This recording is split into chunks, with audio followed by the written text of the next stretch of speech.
Hello everyone, this is Bill Griffin. Welcome to Different Take Podcast. If you like this comment, please subscribe, like, share, comment. I really appreciate you watching. New episodes Tuesdays and Thursdays. Today I want to talk about the practicality of capitalism. This is a clip I want to start with. It's Ben Shapiro taking a question from a college student. You can find this on YouTube. It's entitled "Socialist Tells Ben Shapiro Workers Should Own the Means of Production."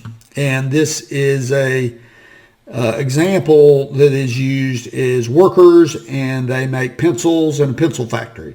I and many others like me draw between socialism and capitalism is that under capitalism, when you as the owner of the factory, you give me a wage. The wage could be $7.25, it could be $15, it could be whatever an hour, right? But you give me a wage. All the additional profit above the made from selling the pencils or whatever good you produce above what is reinvested into the company ultimately goes to you or the investors, those who own shares in the means of production. Right. Under socialism, those people are the workers, and the example I give, again, is cooperative enterprise. No, those are the people who are investing the risk. So if they carry the risk, then they get the benefit. The owner of the factory carries the risk, therefore he gets the benefit. The workers in the company you mentioned, if that company were to go bankrupt, they would carry the risk as well as the benefit. If the company goes bankrupt, and this guy has to pay off all of his debts, the worker may lose his job, but he's not the one who's going to incur the debt of having gone bankrupt. If you incur risk, then you're the one who pays the downside. The worker does not pay the downside. Okay, it is the investor who pays the downside, who invested in all the machinery, who sunk millions of dollars into making your labor productive. Because guess what? Your labor is without that machinery. Gunk. Nothing. You don't have a pencil to put together. You don't got the wood. You don't got the paint. You don't got the rubber. You don't got the metal. You got nothing. Right? You're sitting there, standing outside, twiddling your thumbs. It required somebody to invest. Who do you think put more in? The guy who spent millions of dollars buying all the machinery, leasing the place, making sure there was a management structure, doing the LLC formation, making sure all the tax code was in compliance, or you standing outside because you can stick a piece of graphite into a piece of wood? So the student here is complaining that it's just not fair. The workers should own the factory because they're being exploited. And Ben Shapiro explains that, of course, they're not being exploited because, and he's correct, that they're taking the risk, whereas the workers take no risk. Of course, the anti-capitalist says, yes, they are taking risk. They're taking risk by driving to work there, or moving, relocating to take a job that might end. And yes, they're taking risk. But what he's referring to is the risk of the enterprise. If the enterprise totally fails, the owner of the enterprise is the one that might take the entire financial risk of the enterprise.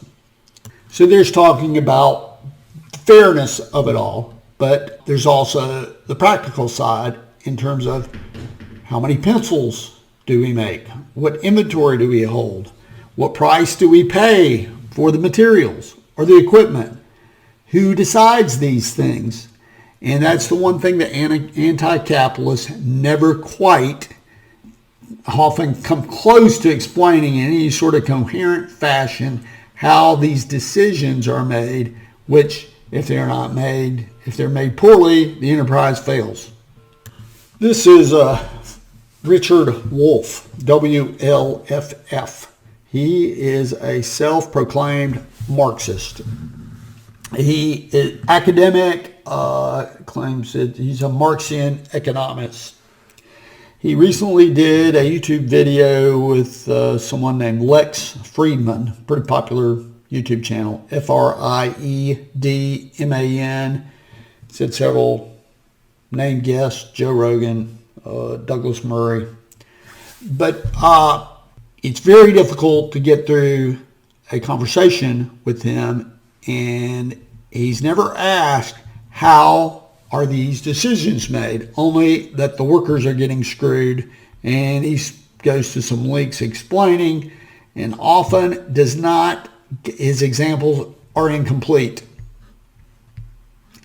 His big thing is when the owner or owners of a company discover or purchase technology in which workers will get laid off, he's saying you can't do that.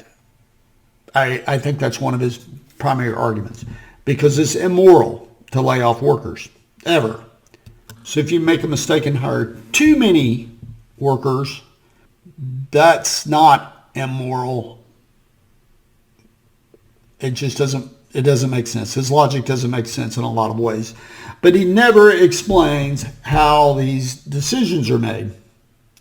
Because he, in his world and in Marxist world, they want to get rid of the thing that drives the owners to make decisions. The guardrails, if you will, to keep the business solvent. Because there's two objectives to being in business. One is to make money and one is to stay in business. Profit and solvency are the goals. This is from Basic Economics. Thomas Sowell is the author, famous economist. He explains this situation, the thing that anti-capitalists want to get rid of, or Marxists want to get rid of, to be very specific, is pricing. Now, I don't know how they expect the world to operate without pricing, but Thomas Sowell explains this way. Economics is not about making moral judgments about what choices are morally better than others, just as mathematics doesn't explain love. Prices allocate resources. How are scarce resources allocated across an economy? The straightforward way is for central authority to decide what to do. In a feudal economy, the Lord tells people what to grow and how to sell it. The Soviet Union operated similarly, with the government determining how much steel to produce in Bulgaria and how much wheat to be grown in Ukraine.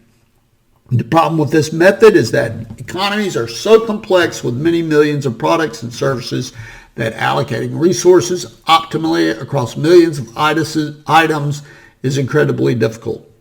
Counterproductive incentives also arise in these centralized systems, as we'll discuss later. Instead of a central authority, market economies use prices to allocate scarce resources. Prices allow individuals to bid higher for goods that have more value to them.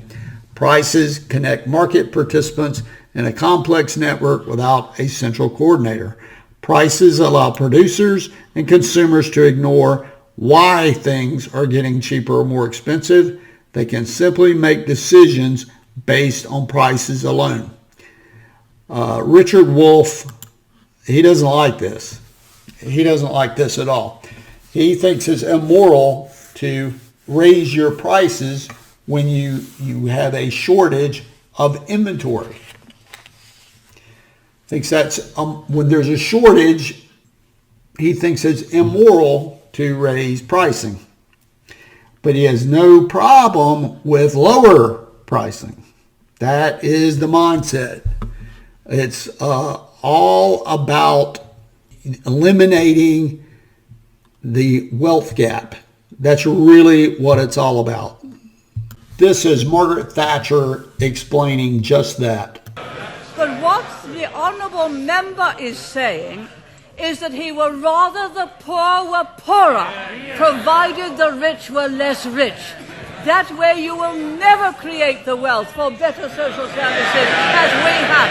And what a policy! Yes, he would rather have the poor poorer, provided the rich were less rich. That is the Liberal policy. Yes, it came out, he didn't intend it to, but he did. I give way to the honourable gentleman. I'm extremely grateful. The Prime Minister is aware that I detest every single one of her domestic policies, and I've never hid that. And I think that the honourable gentleman knows that I have the same contempt for his socialist policies as the people of East Europe who have experienced it have it for theirs.